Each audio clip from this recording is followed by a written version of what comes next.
She's a paper soldier. She gave up, my uncle once said at Christmas, not realizing I was standing at the top of the stairs. Uniform on the outside, blank inside. The room had laughed. My father didn't correct him. My mother didn't flinch. They thought I'd left already, and in a way maybe I had. My name is Evelyn Cade. I served 17 years in places most Americans couldn't point to on a map, some they wouldn't even believe existed. Places where rank didn't matter as much as instinct, where you learned to disappear when the mission was done. But to my family, I'm the daughter who quit, the one who left the right path and with it their approval. I didn't come home to correct them, but I also didn't come to stay quiet. No one greeted me at the door, no smile, no welcome home. The air smelled like lemon-scented cleaner, like they'd scrubbed the place for guests, but never considered me one of them. My mother didn't even look up from her phone, just gave a glance like she was checking if the mail had arrived early. "You made it," she said, voice flat her thumb still scrolling through photos, probably Haley's engagement pictures. I stood there with my bag on my shoulder, suddenly unsure if I should have knocked instead. My dad was halfway in the kitchen, arms crossed, a glass of something in his hand. He gave me the same look you give a stranger asking for directions. "You're early," he muttered. And that was it. I hadn't expected much, but some small, stubborn part of me had hoped for more. Maybe a nod, a real one. Maybe a flicker of pride in his eyes. But there was nothing. Just that same cold appraisal, like he was still measuring me against a yardstick I'd snapped in half the day I left. The living room looked almost exactly the same, except for the mantel. That space used to hold my spelling bee trophy, a faded photo of me in my ROTC uniform, a postcard I'd sent from Quantico once. All gone. Now it was Haley's domain. Her in navy dress whites, her receiving some medal from a smiling brigadier, her holding hands with her perfect fiancé under a flag arch. My name, my face didn't exist in that house anymore. I didn't even ask about my room. I didn't need to. Wedding stuff's in there now, my mum said, still looking at her phone. You can take the garage. But before I made it down the hallway, my mother called after me, her voice suddenly light rehearsed. Dinner in 20. Just us tonight. Family. She said it like a peace offering. But I knew better. It was tradition, sure, but more than that, it was routine judgment served on porcelain. I set my bag down by the stairs, took a breath I didn't feel, and turned toward the dining room. We all sat around the old oak table like we had when I was 12, except the air was heavier, now full of wine and smugness. It was a pre-engagement family dinner, something my mother insisted on hosting, for just us. Haley sat at the centre, like a crown jewel, in a velvet box, still glowing from her recent commendation from Naval Intelligence. Her fiancé Jeremy nodded along to every praise thrown her way, like he was at a promotion board. My father poured another glass of Pinot and gestured toward her with a proud smile. Top of her class. Fastest analyst to ever clear Tier 3 certs. That's what happens when you stay the course. I chewed my food slowly, eyes down, pretending not to notice when the spotlight turned in my direction. Evelyn, remind me what it is you used to do again, Uncle Craig asked, lips already curled in amusement. Logistics, communications? Something safe, right, before I could answer, my cousin chimed in. I thought it was administrative. Didn't she just process paperwork overseas? The laughter was low, but it spread like a cough in a quiet room. Haley didn't laugh, but she didn't stop them either. My mother, still swirling her wine, added gently. Well, not everyone's meant for frontline duty. Some serve in their own way. Then came the dagger. She's a paper soldier, Uncle Craig said with a grin. Uniform on the outside, blank on the inside. The room laughed harder this time, like it was finally okay to say what they'd all been thinking. My father didn't stop them. He took another sip of wine. My mother didn't flinch. My aunt nodded in agreement. Jeremy chuckled politely, not looking at me. I didn't move. I didn't speak. I just kept cutting into the roast chicken that suddenly tasted like ash. My hands were steady. My heart wasn't. No one asked where I'd been. No one wondered why I'd disappeared for 15 years without a single visit home. No one seemed curious about the long scar that ran along my forearm or why I still flinched when silverware clattered to the floor. You know, Hayley began like she was offering me a lifeline.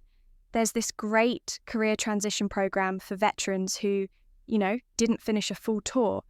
They match you with nonprofits, and I finished mine, I said quietly, not looking up. What was that, Hon? My aunt asked. I finished my tour. They paused for a beat, then moved on like I hadn't spoken. Because to them, I hadn't.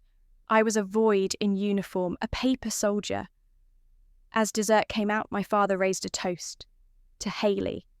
For making us proud. For following the right path. And for never giving up. The words weren't subtle. They weren't meant to be. The subtext hung in the air like smoke. Not like Evelyn. I swallowed the last of my wine. Not rage, not shame, just something cold settled deep. They had no idea who they were sitting across from. They had no idea what I'd done or what was about to be revealed.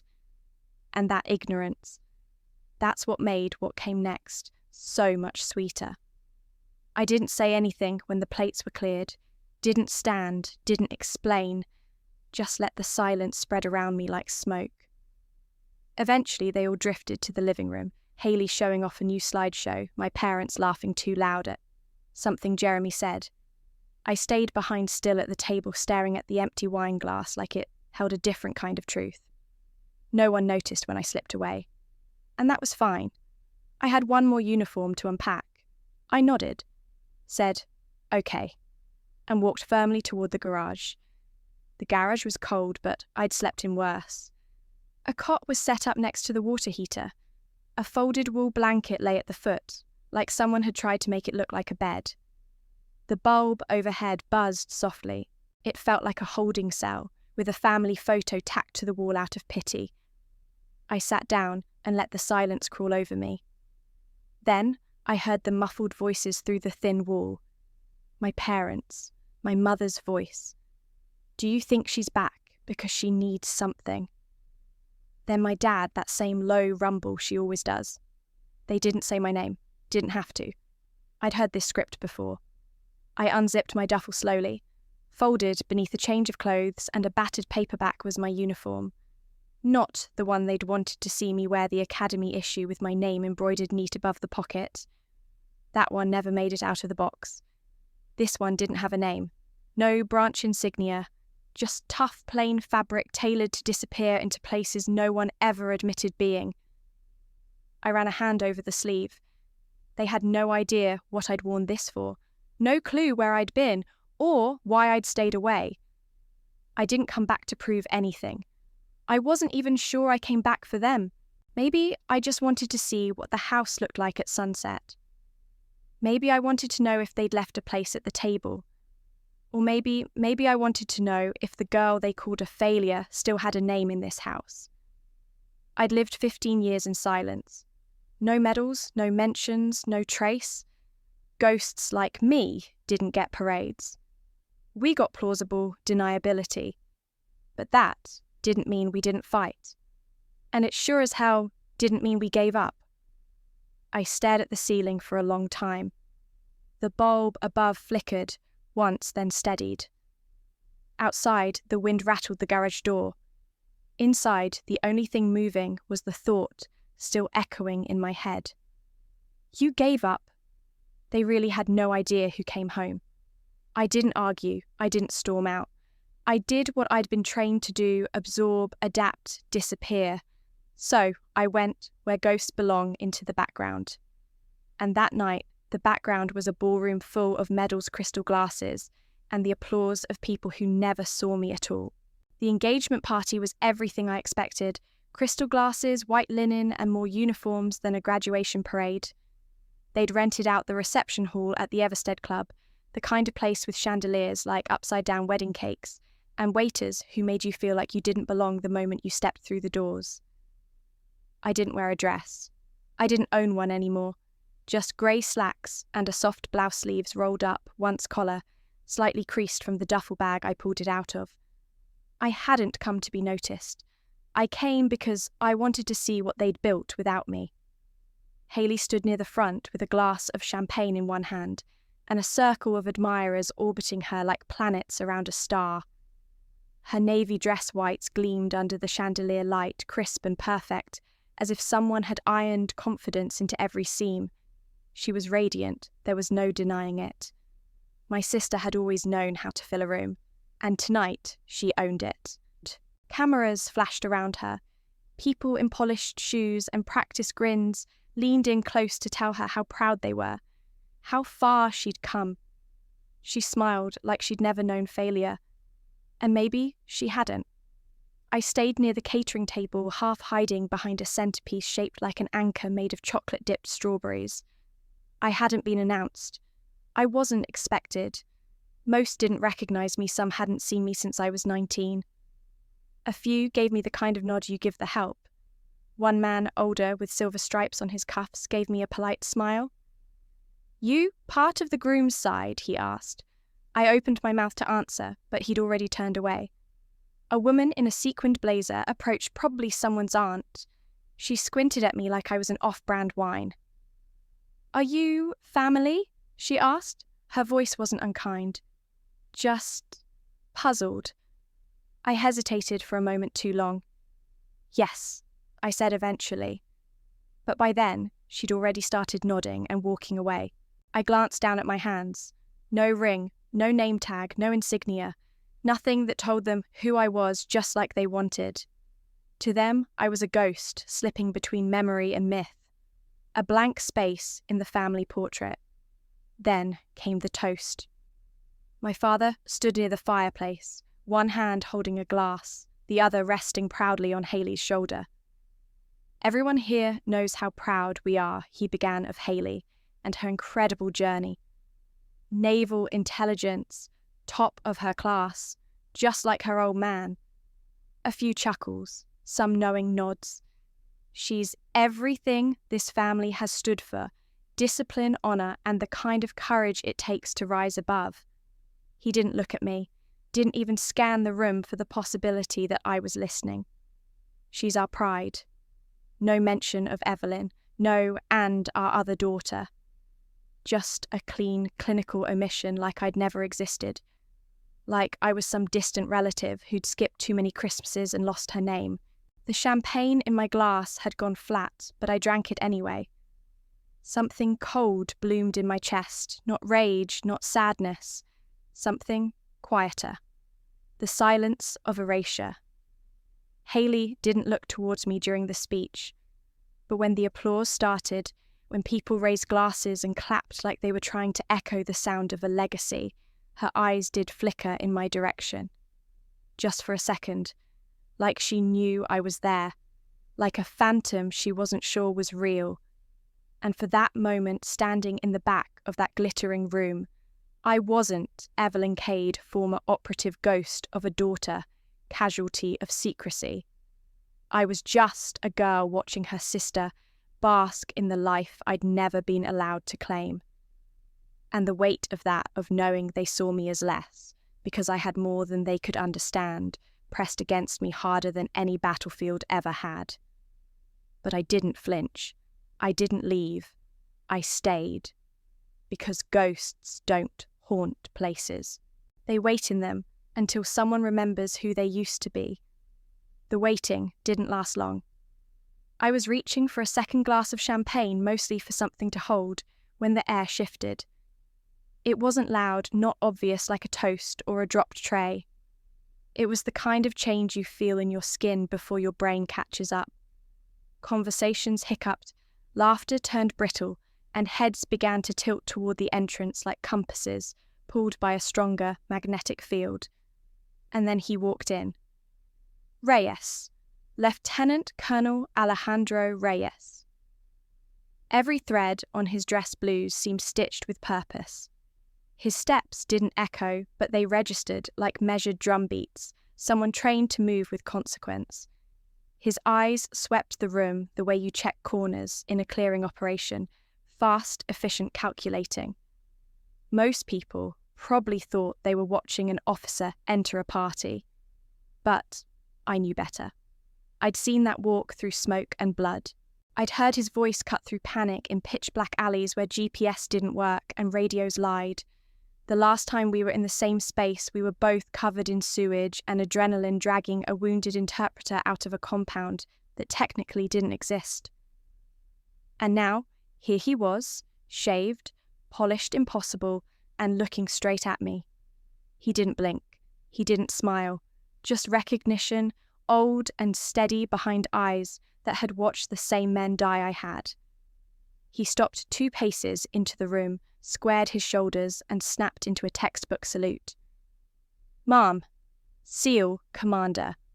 You could hear the tension hit the air like glass under pressure. Then the real glass followed. My mother's flute slipped from her hand and shattered in slow motion. Her phone hit right after. A cousin turned to ask who he was, and stopped mid-breath. My uncle, the one who once joked I probably worked in a mailroom, dropped his fork. My sister Hayley made a sound, half gasp, half question, but said nothing. My father. His eyes were locked on Reyes's rank, then on mine, as if trying to align puzzle pieces that refused to fit the story he'd rehearsed for years. I didn't move. I didn't return the salute. I didn't need to. Reyes held his posture for another beat, then lowered his hand and gave me the smallest nod. Not for them, for me. The kind of nod that says, "I see you. You're not a ghost to me." That single gesture carried more weight than any defense I could have mounted. And I could see it working, rewriting the air around me, cracking the assumptions like dry earth after rain. I took a breath, but I didn't speak. What could I say that hadn't already been silenced or dismissed? I just gave a nod back. Short, precise, enough. The silence wasn't empty, it was thick, dense with what no one dared say aloud. People were recalibrating everything they thought they knew.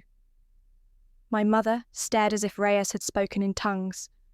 Her mouth opened-closed. No sound. My father's expression had gone tight the way it did when someone proved him wrong in public. And Hayley, oh Hayley, her jaw was clenched, but behind her eyes I saw it the beginning of understanding, or at least doubt. The kind that grows like a crack you can't plaster over.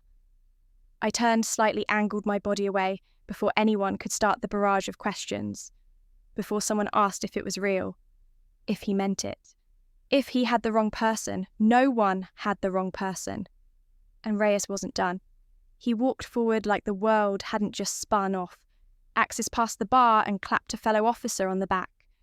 Casual, efficient. It was exactly what made it so jarring he didn't linger to explain the salute, didn't offer context. Because he knew you don't justify truth. You let people either catch up or get left behind. That's what Alejandro had always understood.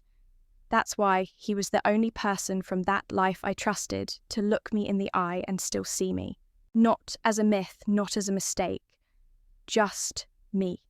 Commander, Cade, Evelyn. When I looked up again, my father was staring hard like he wanted to speak, but couldn't find a voice that wouldn't tremble. I didn't give him the chance. I placed my empty glass on the catering tray and stepped away from the crowd. No apologies, no explanations. I didn't need the room to understand. I only needed one person to remember. And Alejandro Reyes had remembered exactly who I was, even if everyone else forgot. That moment would replay in their minds again and again, the way he said my title like it was carved in stone, the way I didn't flinch. Like the paper soldier label they'd quietly used for years had just gone up in smoke. And what replaced it? Silence. The kind that follows revelation. The kind you don't interrupt. My father didn't say a word for the rest of the evening. He sat back down slowly, like the weight of what just happened needed time to settle into his spine. His hand found his cigarette case, something I hadn't seen in years. and he lit one right there at the edge of the rented reception hall, ignoring the disapproving glance from a waitress and the no smoking sign posted behind him. He didn't care. He stared straight ahead, the smoke curling around his face, like he was hoping it would obscure the fact that, for the first time in a very long time, he might have been wrong. About me. About everything. My mother hovered beside him, lips pressed thin. She didn't look at me. Not directly.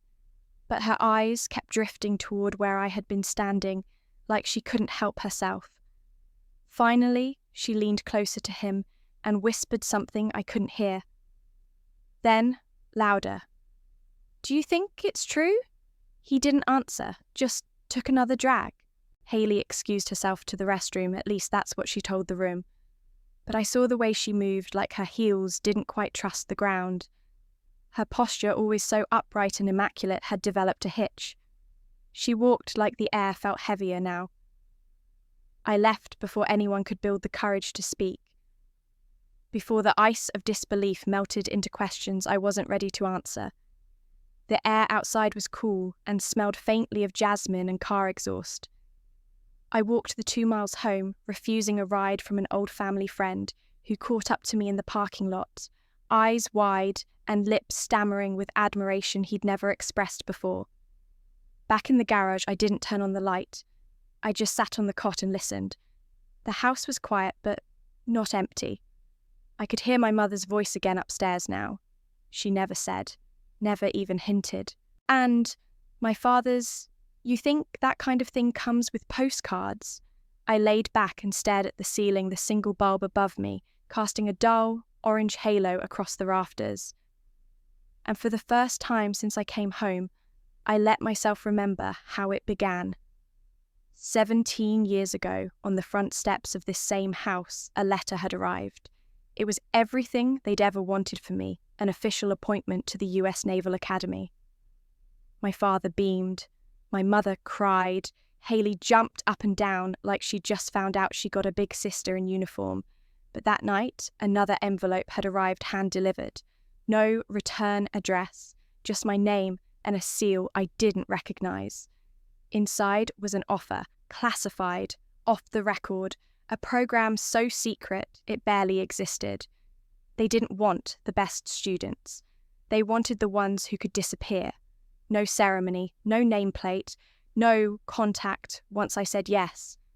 And I did. I didn't even tell my parents. I let them think I'd gone to Annapolis, let them fill in the blanks when I stopped calling, when no photos came, when they couldn't find me on any official roster. For years, I lived under names that weren't mine. Flew on planes with no flight logs. Ate meals out of foil pouches in deserts that don't show up on Google Earth. I signed documents I was never allowed to see again. I said goodbye to a version of myself they had raised and became someone else, someone they could never understand. That was the price, and I paid it in full. But tonight, for one flicker of a moment, the veil had slipped. Not because I broke protocol, not because I asked to be seen, but because someone who mattered had remembered I existed, and now they had to reckon with that truth. I traced a finger across the inside of my forearm. 9. 9 lines. Not scars from combat, symbols etched by fire and memory for the missions that left more than bruises. Each one meant someone came home who wasn't supposed to.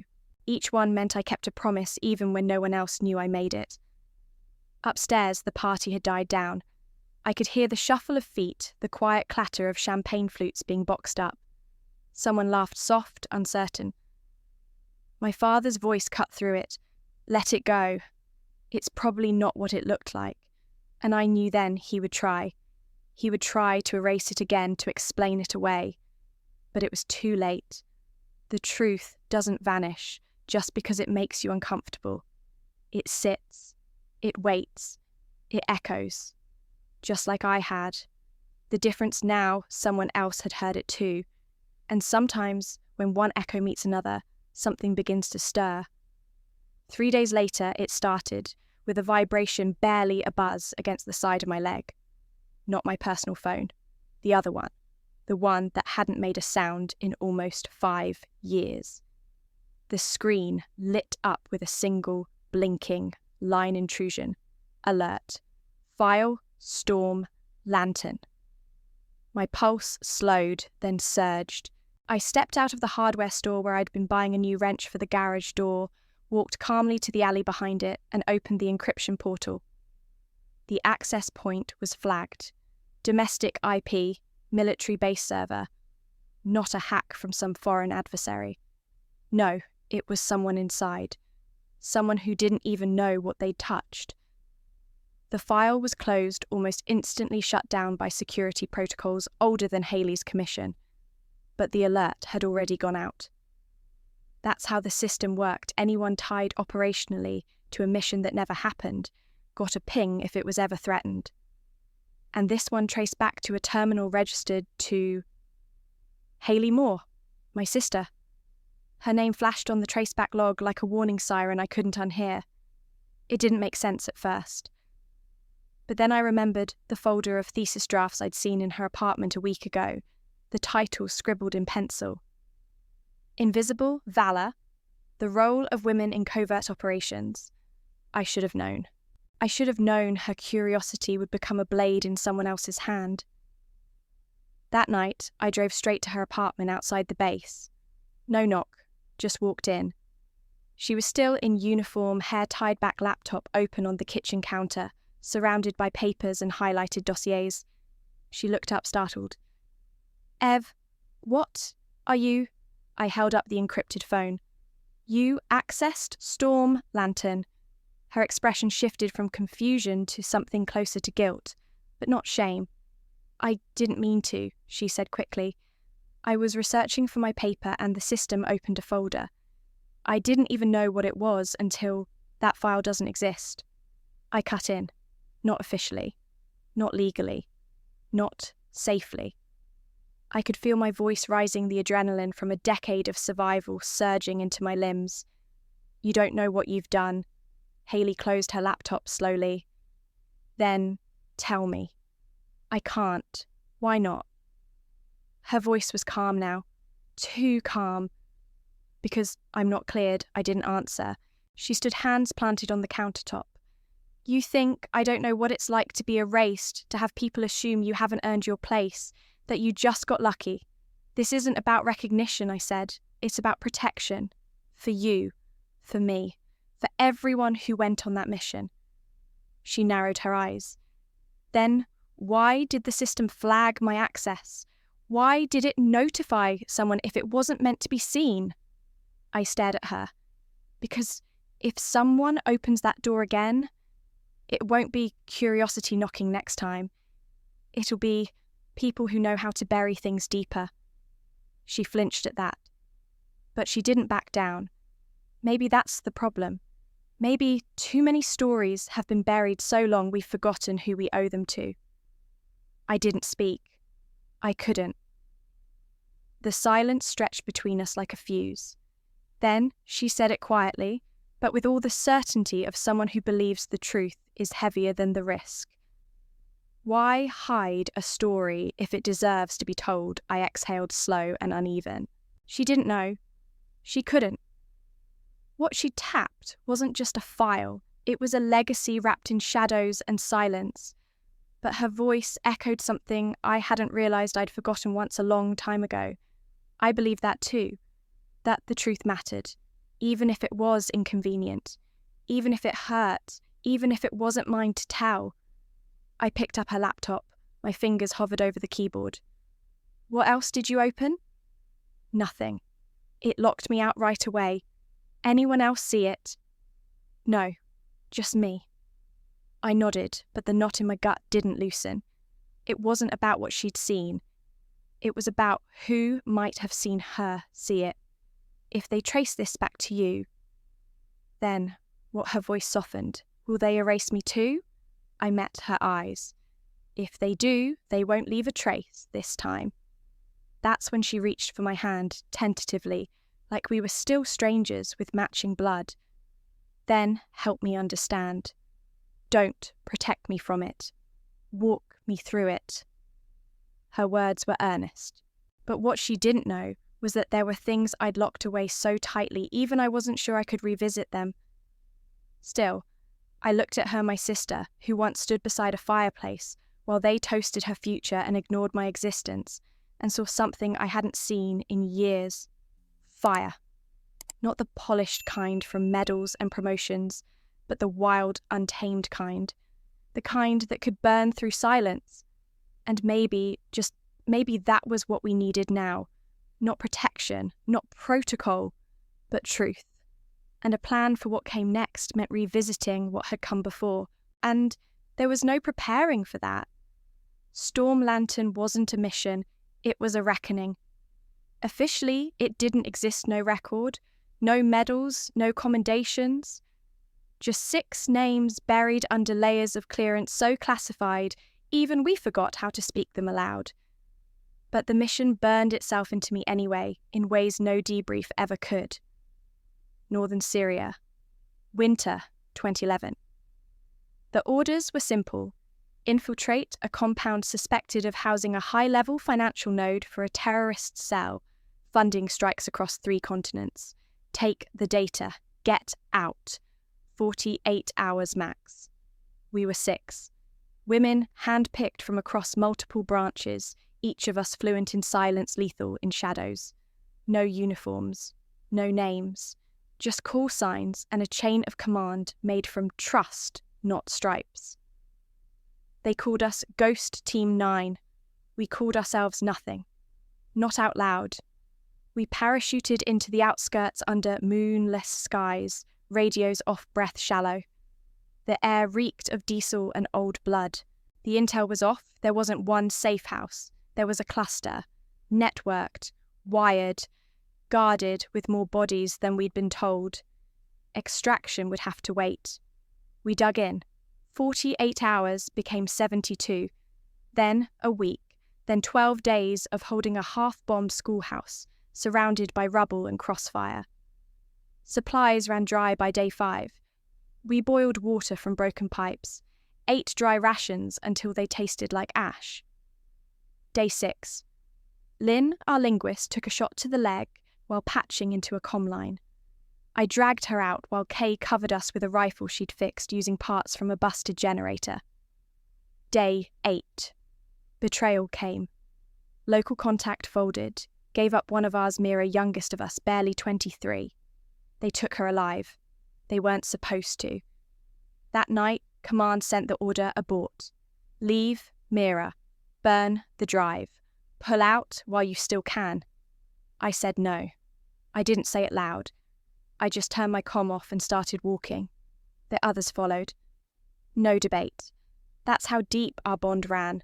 We moved through sewage tunnels, knife close to enemies who didn't know how close they were to losing. We found Mira chained in a bunker, face bruised eyes full of questions she never asked. We got her out. Bled for it. I took a blade across the ribs. Kay cracked 2 vertebrae jumping from the 2nd floor with Mira slung across her back. We didn't report the injuries. We didn't get patched up. We just kept going. 12 days. No sleep, no air support. And we didn't just survive. We completed the mission. We found the financial nexus. We copied the drives. We destroyed their systems. We collapsed the entire funding pipeline for a network that would have hit embassies and hospitals across Europe within the year. We did that. But there was no welcome home. No job well done. Just silence. A different kind than now. The kind that came with a locked file and a closed door. I never forgot those days. But I never told them either. No one had asked. Until now. So I opened my duffel, the one that held the only souvenirs I'd allowed myself. No flags, no plaques, just a strip of leather I kept folded at the bottom. 9 tally marks etched into it, each carved with a heat-sterilized nail. 1 for every time we should have died. 1 for every moment we stood when no one expected us to. They weren't for glory. They were reminders, not of victory, but of choice. My left forearm still held the shadows of those burns. faint now, but not gone.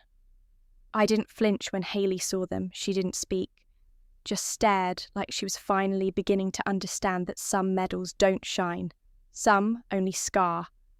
I traced the last mark, the deepest one. Day 12. Extraction. We carried Mira out under heavy fire. Reyes laying down cover while Kay and I took alternate flanks. We lost one drone, 2 comms, and every illusion we'd ever had that someone would come for us. No one did. We came for each other. Haley swallowed. 9. I nodded.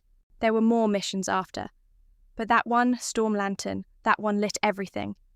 She reached out fingers, almost brushing the marks. They don't even know what you gave up. They never will, I said. And that's not the point.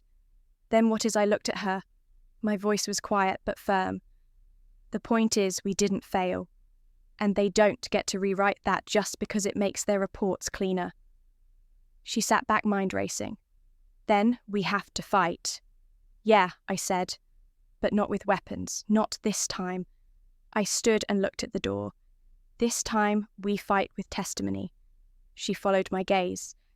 And if they don't listen, I lifted the leather strip and slid it back into my bag. Then we make sure history does. 48 hours later, I got the summons.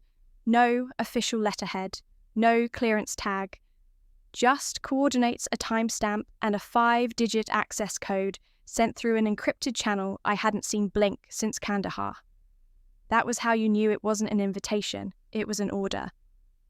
The location was a windowless facility, buried 2 stories beneath a federal annex that didn't show up on most maps. Security was tighter than a missile silo. Retinal scan, breath sensor, silence thicker than concrete. They took my phone, my ID, my rank, everything but my memory. Inside the room, the air was cold enough to sting. Fluorescents buzzed overhead. 4 men sat at the table, all grey suits and colder eyes. 3 I recognised from years ago, senior defence officials who'd once briefed presidents while we ducked mortar fire. The 4th was younger, maybe early 30s, with a calm face and a pen he kept clicking like a heartbeat. No one introduced themselves. No one offered water. One of them, Admiral Trent, retired, but clearly still pulling strings, slid a manila folder across the table. He didn't open it, just let it sit between us like a threat.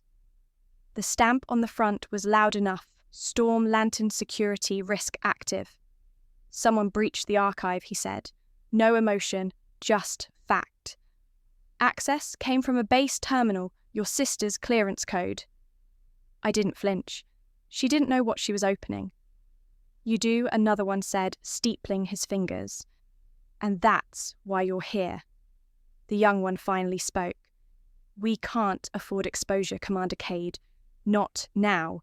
Not when diplomatic ties are strained and 2 of our foreign partners are questioning historical intelligence accuracy. Historical intelligence. That's what they called it now. You mean Storm Lantern, I said. The mission you buried so deep, the country forgot it ever bled. Exactly, Trent said. And we intend to keep it that way. Silence again. A kind that wasn't empty, it was weaponized. The young man leaned forward. We're prepared to offer an NDA reclassification. Retroactive.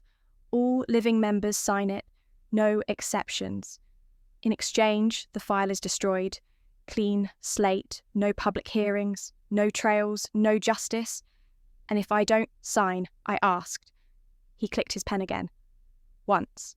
Then your record may be subject to reassessment. Past actions reframed. There are ways to make even the noblest mission look like insubordination. It wasn't a bluff. It was a promise. I stared at the file on the table. It felt heavier than any weapon I'd carried. Not because of what it said, but because of what it erased. I thought of Mira, of Lynn, of Kay, diving from a 2nd-story window with a broken back just to save someone who didn't matter on any roster. I thought of Reyes's voice in my earpiece, steady as hellfire. I thought of the 9 tally marks on that leather strip, each one carved not for glory, but because we'd done what no one else would. You want to burn it all down, I said softly. The man with the pen didn't flinch. We want to maintain stability. I stood, slowly, deliberately. You already buried the truth once. I let it happen. I let you pretend we never existed. But not again. You'd sacrifice your anonymity for this, Trent asked. You'd risk exposure. I looked each of them in the eye. I didn't come here to be remembered. I came to make sure they weren't forgotten. There was a pause, a shift, as if they hadn't expected me to resist, not really. You realize, said the civilian adjusting his tie, that if you pursue this, public testimony, media, leaks, whistleblower channels, your entire service history becomes vulnerable, including non-sanctioned operations, including the people you led. My voice was quiet, but it landed like a gavel. I accepted being forgotten. I will never accept that what we did was a mistake. For a long moment, no one spoke. Then the younger man gathered the folder and stood. Then we'll consider you hostile to containment. I stepped aside. You always did mistake silence for obedience. They didn't stop me. That wasn't their style. They'd move in shadows just like we had. They'd start small discredit, a source edit, a personnel record float rumours about instability. They'd suffocate the mission with paperwork and doubt until nothing was left but questions. Unless I moved first. I exited the facility without a backward glance. The security doors hissed shut behind me, sealing the room like a tomb. Outside, the sun had risen, bright and blinding. Haley was waiting in the car.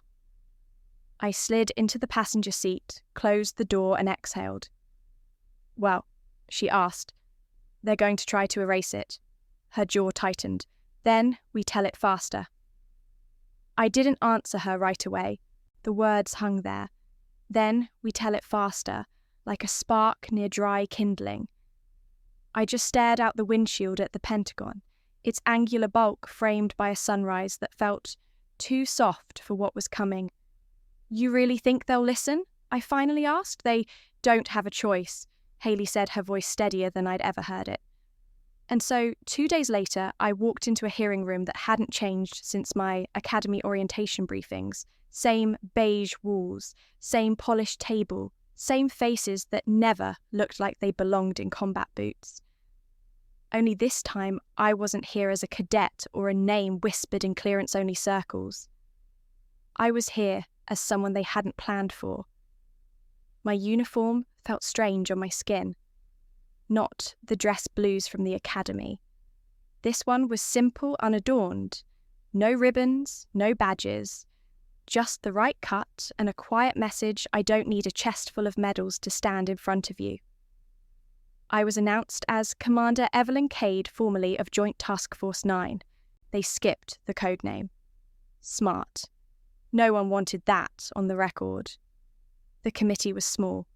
A mixture of generals, civilian defense officials, and congressional aides, some young enough to be my recruits, others old enough to have signed the black budget line that funded us. I recognized 2 faces. One turned away. The other nodded faintly, guilt, maybe. Or respect. I didn't sit. I stood at the center of the room and waited for the chairman to speak. He cleared his throat. Commander Cade, thank you for appearing. As you're aware, this session is classified. You may speak freely. Within reason. I didn't nod. I didn't smile. I just reached for the cuff of my left sleeve and slowly rolled it back. Gasps are rare in rooms like this, but I heard them. 9 marks, not jagged scars, not decorative ink. 9 clean, deliberate burns, thin as surgical incisions raised just enough to catch the light. These, I said, holding my arm steady, are not for decoration. They are for memory. 1 for each time we should have died, but didn't. 1 for each name that won't show up on your walls or in your press briefings. The room went still. No pens scratching paper, no fingers tapping on tablets, just breath-tight, held waiting. You asked for a report. I don't have one. Storm Lantern was designed to leave no trace, and it nearly succeeded. I paused, not for effect, just to gather something in me that had been kept locked for far too long. But you can't erase what lives in the people who survived it. You can't redact what we carried in our bodies, in our blood. The chairman leaned forward. Commander, for the record, are you saying the mission did occur? I turned to him slowly. I'm saying the mission cost more than most people in this room will ever understand. And I'm saying that cost was paid by 6 women who never asked for recognition, only the chance to do their job and make it home. Some of us didn't. I didn't cry. I didn't raise my voice. I didn't need to. The weight was in the silence, in the marks on my skin, in the way no one could quite meet my eyes. I don't have medals. I have scars. I don't have a citation. I have names in my head. I say every year on the day they died. Someone whispered from the back. 9. I nodded. 9 survived, including the one they told us to leave behind. We didn't. One of the younger aides looked stricken. Another scribbled something, paused, then stopped entirely, like he realized there was no footnote for this. What do you want from us, Commander? An older voice asked. I looked at him. I want you to let history breathe. I want you to stop suffocating it with red tape and fear. I want Storm Lantern declassified not for me, for the families who never got answers, for the girls in uniform who think they have to disappear to matter, and for the ghosts we bring home with us. No one spoke, not for a long time. Then, one by one, heads lowered, not in shame, in understanding, in respect. I rolled my sleeve down slowly and stepped back. That's all I said, and walked out. No questions, no applause, just silence, the kind that means something finally landed, the kind that lingers after truth is spoken. But truth doesn't linger alone. It draws breath in others. It flickers like a flame, just waiting for someone else to shelter it. And this time, that someone was Haley. She didn't ask permission, didn't wait for a cue. As I stepped into the corridor outside the chamber, I saw her rise from her seat through the glass partition slowly, with the kind of steadiness I'd only ever seen in combat. She still wore her navy whites, every line of her uniform, sharp, pressed, deliberate. But there was something different about her now, like she'd stepped out of someone else's shadow and realized it didn't fit anymore. Inside, the murmurs had already begun. Someone on the panel leaned over to the chair, whispering something about protocol. She's not on the list, another voice said, low but audible through the open mic. Then, maybe the list is incomplete. The chair replied, a note of curiosity or perhaps caution in his tone. Haley took the stand anyway. Her fingers brushed the microphone, adjusted it, then hovered in midair for a second. I saw her inhale, and then she spoke. My name is Lieutenant Haley Moore, Naval Intelligence, Class of 2020. A pause, a shift, and I'm the younger sister of Commander Evelyn Cade. She didn't look at the committee. She looked straight ahead, as if her words were meant not for the ones in charge, but for the ones who were listening, really listening.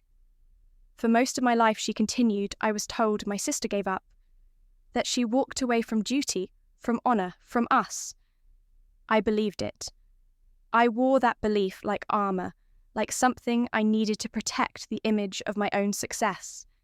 Because if she failed, then I looked better. Then I was the good one, the right one. She looked down briefly, her voice tightening.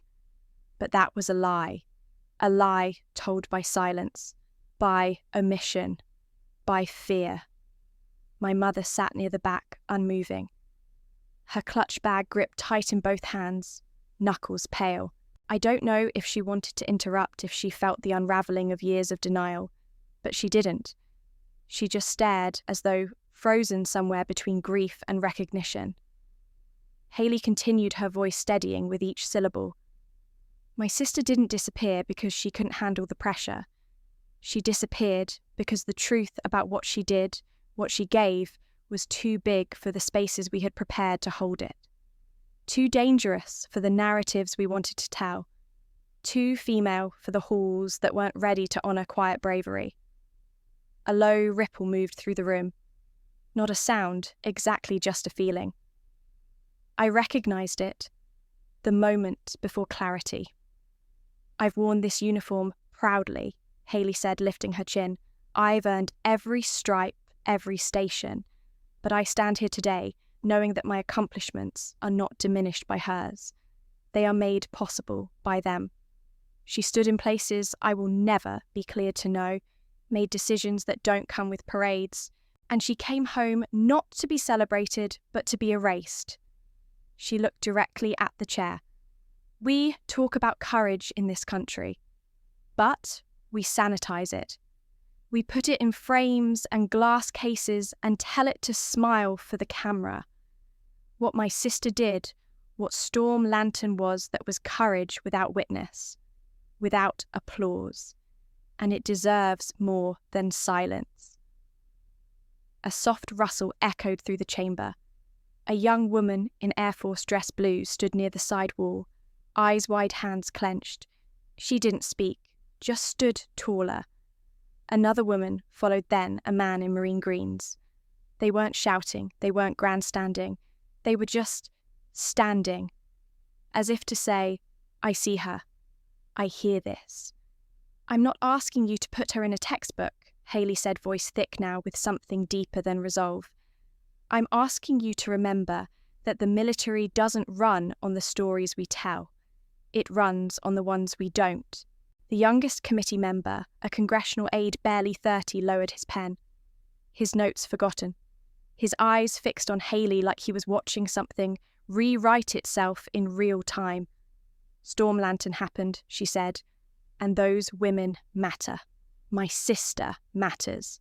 She looked at my mother then, and for the first time my mother looked back, really looked. Her face was streaked with tears, mascara tracing fault lines down skin that had never cracked like this in public. And in that quiet, fragile stare, I saw it, the first fracture in the narrative she'd built to protect herself from the truth. The truth that she had turned away from one daughter while celebrating the other, never realizing they were forged from the same fire. Haley's voice softened as she stepped back from the mic. She didn't come home to be remembered. She came home so we'd never forget the ones who didn't. She didn't wait for permission to sit. She just returned to her place, hands shaking slightly, face flushed, but her posture remained straight. A woman who had finally used her voice for more than herself. And in that silence that followed, deep, full, almost sacred, I understood something I hadn't before. That legacy isn't about who shouts the loudest. It's about who dares to speak when it's not their story to tell, but they carry it anyway. The chair finally cleared his throat, but said nothing of substance. He didn't have to. The air had already shifted. There was no recovering from what Haley had said. There was only reckoning. And reckoning, as it turned out, sometimes looked like a dinner table. 3 nights later, the knock came just after sunset. Not loud, not insistent, just there. I was on the cot in the garage again, reading a paperback I wasn't actually following. My duffel lay zipped beside me, but for the first time since I'd unpacked it, I hadn't touched the uniform inside. The knock was followed by silence. Then my father's voice. "We're setting the table." 5 words. That's all. No rank, no demand, no guilt. But they reached me. I opened the door and followed the hallway I used to sneak down as a teenager. The light in the kitchen was warm lamplight, not the harsh fluorescence they used to favour. My mother stood by the stove, her hair pinned back loosely, stirring something in a pot. Haley was arranging 4 plates on the table. She looked up when I entered, but said nothing, just offered a small, steady nod. There were only 3 chairs pulled out. The 4th was still tucked in. My father appeared from the pantry, holding a bottle of wine, one I recognised from his not-yet collection. the shelf labelled for holidays that never came. He didn't say anything dramatic, didn't make a speech. He just looked at the empty place across from him and said, "It's yours if you want it." The room didn't feel like it had forgiven me. It just felt open, like maybe the doors had finally stopped closing behind me. I stepped forward, pulled out the chair, and sat. We ate slowly, awkward at first. The utensils clinked too loudly. The soup was too hot. My mother burned her tongue and Haley oversalted the potatoes. But no one complained. No one left the table. And that, in itself, was a kind of miracle. About halfway through the meal, the conversation turned to nothing. Neighbourhood changes, a cousin's baby, the weather. I let them talk. I listened. And then, in a pause between refills, my father looked at me not with expectation but something quieter, a kind of readiness. "If you can," he said, voice low but clear, "maybe tell us just a part." I didn't respond right away. I set down my fork. My mother was watching me now, hands folded, lips pressed together, so tight I thought they might never part again. Haley sat still, her fingers resting on the stem of her glass. So I reached for my left sleeve, rolled it up slowly. The marks were still there, fainter than they'd been, but permanent in the way that only memory can be. "There were 6 of us," I said quietly, hand-picked, women they thought could disappear. I traced a fingertip over the burns, careful, reverent. Each mark was a promise. One for every time we made it back with everyone alive. Not always whole, but alive. My mother's hand flew to her mouth. Not to stop words, but to stop a sob. Her eyes brimmed and one tear slid silently down her cheek. She didn't wipe it away. My father said nothing. He leaned forward, elbows on the table, now eyes locked on the marks. "You did this?" he asked. "Yourself?" I nodded, after each mission. In private. No medals, just memory. "And the others?" Haley asked. Not everyone made it through the end, but they carried the same weight. Some wore it differently. Some didn't have the chance. I paused. They never wanted glory, just truth, and maybe a chance to matter. There was a long silence, not heavy this time, just full. My mother spoke then barely above a whisper. "We thought you left us." I looked at her. I did, not because I stopped caring, but because I couldn't be both who they needed and who you wanted. "I just wanted you safe," she murmured. I smiled, sad. That was never on the table. My father poured more wine. His hand shook slightly. He didn't look at me when he spoke again. "I used to think the hardest thing in this family was living up to the uniform. But I think maybe the hardest thing is what happens after you take it off." I blinked. For once, we agreed on something. Haley reached across and gently touched my wrist, her fingers brushing the last of the 9 marks. "They're not just yours anymore," she said. "We carry them too, in story, in memory." "I don't need you to carry them," I said. "Just don't let them disappear." "No one," my father said, and this time his voice didn't falter. The meal ended without ceremony. No dessert, no toasts. But when I stood to leave, no one moved. My chair scraped quietly against the tile, and I hesitated, unsure. "You don't have to go," my mother said, surprising even herself. "I do," I said, "but not far, not anymore." And then my father, still seated, still unreadable, lifted his eyes and said something I hadn't heard in 2 decades. "Come back tomorrow. We'll make enough." It wasn't an apology. It was better. It was room at the table. And for now, that was enough. The next morning, I received a message, formal, but not rigid, stamped with a seal I hadn't seen since my last deployment. The invitation was clear guest speaker, Defense Leadership Symposium, keynote session for rising officers. Civilian attire acceptable, no formal commendation, just a slot and a name, Commander Evelyn Cade. I almost declined, not out of fear, out of instinct. I'd spent so long in the shadows that the thought of stepping onto a stage made me feel like I'd misplaced something, like I'd forgotten how to be seen. But something in my father's words echoed. We'll make enough. Maybe I didn't need to serve silence anymore. Maybe I could offer something back, not the details, but the fire underneath them. The auditorium was mid-sized, filled with rows of chairs occupied by uniforms that still bore creases from being freshly issued. Most of the faces were young, hungry, unscarred, the kind of eyes that still lit up at the idea of glory, not realizing yet how expensive it truly was. The host introduced me simply, former Joint Task Force Commander. Years of unlisted service. No official biography. I stepped up to the podium. No script, no slides, just a small card in my hand I never ended up reading from. I won't talk long, I said, voice steady clear. I've spent most of my life in places where words were dangerous. A few chuckles, nervous, respectful. There are people who will be decorated, celebrated, whose stories will be printed on plaques or told over and over at reunions. And that's good. They deserve it.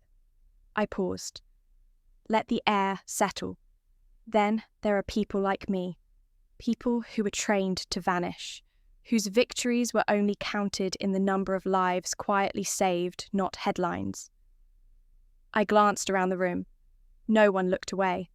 I don't have a long list of medals to show you. I'm not here to inspire you with tales of gallantry or polished success. I'm here because I survived. The room fell so still I could hear the air conditioning cycle through the vents. There's a danger in silence. You might think it means failure. You might think if no one's talking about what you did, it must not have mattered. That's not true. I rolled my sleeve back slightly, not enough to show everything. Just a glimpse of the lines burned faint now, but unmistakable. Sometimes the people who go the furthest leave the fewest footprints. Sometimes the missions that change the world come with no parade. I closed the card. Didn't need it. If you ever find yourself wondering whether you're enough, remember, this survival isn't the absence of courage. It's proof of it. Silence again. But this one felt different. It hummed, not empty, but charged. I gave a single nod, stepped back from the podium, and returned to my seat. No applause, just stillness.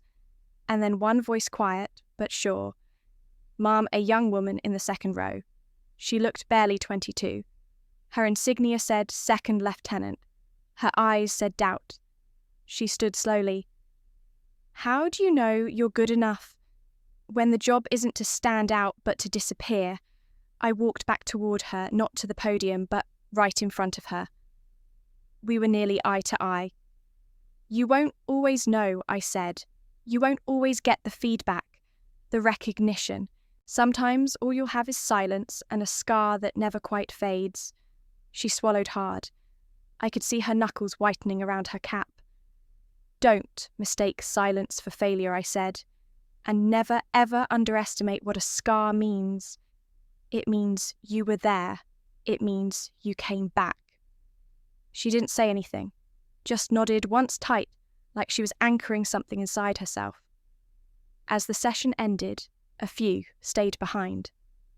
Most left quietly. No questions. But as I stepped into the hall, another officer touched my elbow lightly. A man this time, maybe 30 Special Forces tab on his shoulder. Commander, he said, I never thought I'd hear someone say it out loud. I looked at him. Say what that surviving is enough. I didn't smile. I didn't need to. Then maybe I said it's time more people did. 2 weeks later, I stood behind a podium under sterile white lights, facing a room full of young officers, still learning how to wear their courage. Most had crisp uniforms, steady hands, and eyes that hadn't yet seen what gets left off the record. I wasn't there to impress them. I was there to make sure they didn't confuse silence with shame. Some of you will be celebrated, I began, with medals, Ceremonies, speeches that shine your name brighter than you ever thought it could be. Others? I paused, letting the quiet stretch just long enough to be felt. Others like me will finish their service without applause, without headlines, without proof, just breath in your lungs and stories you don't get to tell. There were no cameras, no press, just them and me, and the weight of truths I finally knew how to carry without breaking under them. If that happens to you, I continued, if your name never makes it to a wall or a plaque or even a table back home, it doesn't mean you failed.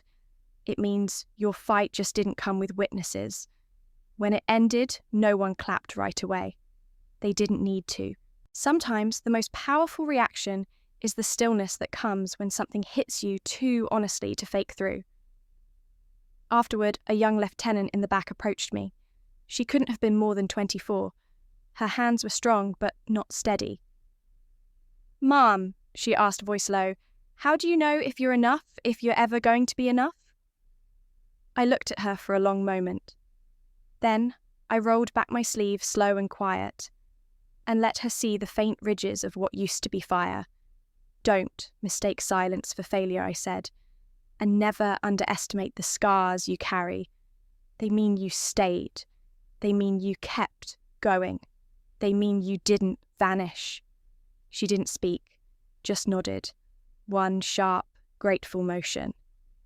That was enough. I thought that was the final chapter. It felt like one.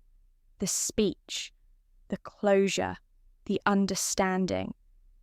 But closure, I've learned, doesn't always end with applause. Sometimes it ends with a whisper you didn't expect. That night back in the garage, I was packing up a few things when I found the leather strip, the one I hadn't touched since the hearing. I ran my thumb across the 9 lines, each one etched with a heat-sterilized nail, each one a name, a moment, a miracle. Then I realized something. There was space for a 10th, not a 10th mission, not a firefight or an extraction. This one wasn't for survival. It was for remembrance, for voice, for the simple stubborn act of finally being seen. I lit a match, held the strip steady, and pressed the ember to the leather until the new mark smoked into permanence. 10.